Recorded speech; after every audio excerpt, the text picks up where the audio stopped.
मित्रों, संवाद मुकालमा इस यूट्यूब चैनल पर आप सभी का स्वागत है। आज आपके सामने पंचतंत्र की कहानियों में से कहानी विपत्ति को पहले सोचो मैं सादर करने जा रहा हूँ।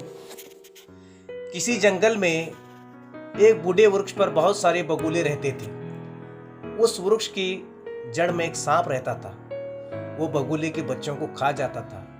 इसी दुख के मारे एक बगुला तालाब के किनारे बैठा रो रहा था। उसे रोते देखकर एक केकड़े ने पूछा, मामा क्या बात है, आप क्यों रो रहे हो? भांजे, मेरे बच्चों को वृक्ष के नीचे रहने वाला सांप आकर खा जाता है। उसे बचने का कोई उपाय बताओ। केकड़े ने सोचा, ये बगुला हमारी जाति का दुश्मन है, इसीलिए इसको ऐसा उपाय बताओ कि वो भी परिवार सहित नष्ट हो जाए। यही सोचकर केकड़े ने उस बगुले से कहा, देखो मामा, तुम मछलियों के मांस के टुकड़े सांप के बिल से लेकर नेवले के बिल तक रख आओ।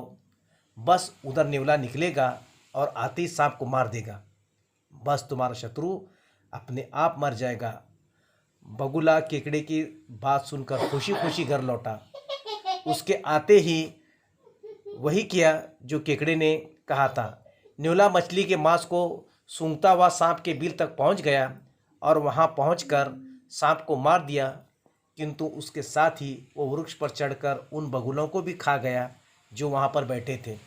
इस प्रकार पाप बुद्धि ने चोरी की बात को सोच ली, उसके परिणाम के बारे में नहीं सोचा। उसका परिणाम ये हुआ कि उसके पिता की मृत्यु हो गई।